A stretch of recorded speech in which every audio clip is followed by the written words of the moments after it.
योगी cabinet का विस्तार हुआ, मंत्री बने, शपथ हुई, लेकिन सबसे बड़ी चर्चा किसी मंत्री की नहीं बल्कि उस पार्टी की हो रही है जिसे कुछ मिला ही नहीं।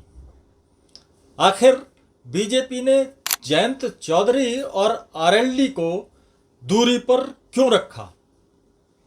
क्या 2027 से पहले बीजेपी अपने सहयोगियों की ताकत सीमित कर देना चाहती है, या फिर एनडीए के भीतर शुरू हो चुका है भरोसे का संकट? और क्या जयंत चौधरी सिर्फ एनडीए का चेहरा बनकर रह जाएंगे? आज समझेंगे यूपी कैबिनेट विस्तार के पीछे छिपा सबसे बड़ा राजनीतिक संदेश। दोस्तों नमस्कार, आप देख रहे हैं पॉलिटिकल चौपाल और मैं हूं धीरज ढिल्लों। उत्तर प्रदेश मंत्रिमंडल विस्तार ने जितने सवाल विपक्ष के सामने नहीं खड़े किए, उससे कहीं ज़्यादा सवाल अपने सहयोगी दलों के भीतर पैदा कर दिए हैं। सबसे बड़ा संदेश गया है राष्ट्रीय लोकदल यानी आरएलडी को लेकर। पश्चिमी यूपी की राजनीति में लंबे समय से चर्चा थी कि 2024 लोकसभा चुनाव में साथ निभाने के बदले बीजेपी जयंत चौधरी की पार्टी को योगी सरकार में ज़्यादा हिस्सेदारी दे सकती है। लेकिन कैबिनेट विस्तार के बाद तस्वीर बिल्कुल उलट दिखाई दी।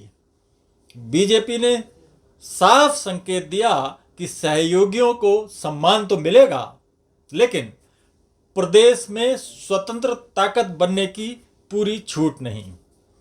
यानी गठबंधन रहेगा, लेकिन नियंत्रण बीजेपी के हाथ में ही रहेगा। असल में बीजेपी की राजनीति अब गठबंधन धर्म से ज़्यादा राजनीतिक नियंत्रण पर आधारित दिख रही है। पार्टी शायद यह मानकर चल रही है कि किसी क्षेत्रीय दल को जरूरत से ज़्यादा ताकत देना भविष्य में खुद के लिए खतरा बन सकता है।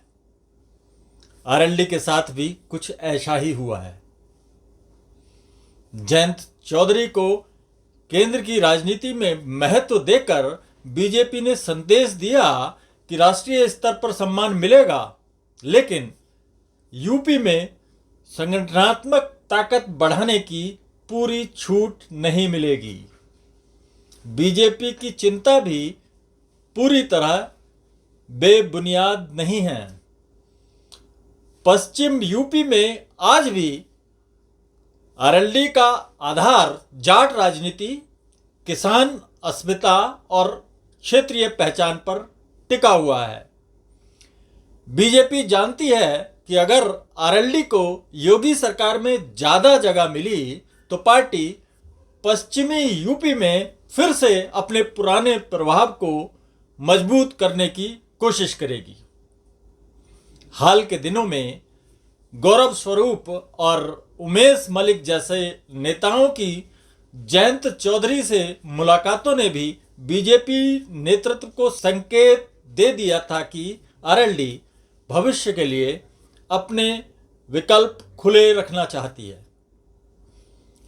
ऐसे में बीजेपी क्यों चाहेगी कि 2027 आते आते वही सहयोगी दल भविष्य में मोल भाव करने की राजनीति करने लगें या उस स्थिति में आ जाएं?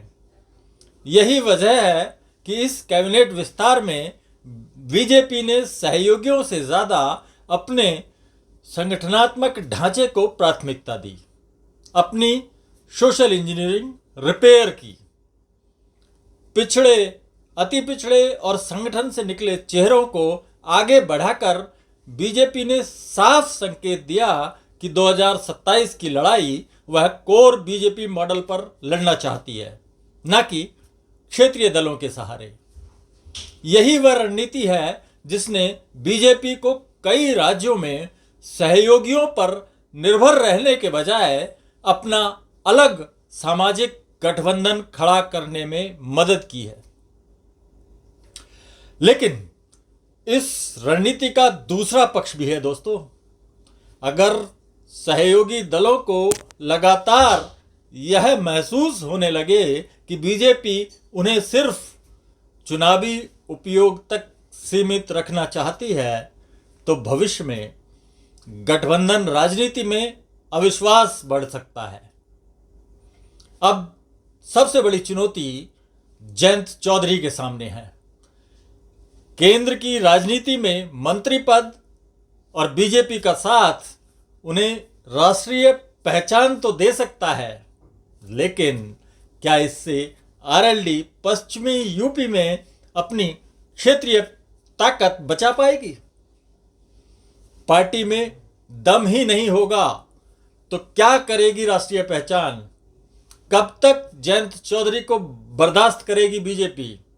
अगर यूपी में संगठन कमजोर होता गया तो चौधरी चरण सिंह की विरासत वाली पार्टी धीरे धीरे सिर्फ एनडीए का एक कमजोर सा चेहरा बनकर रह जाएगी।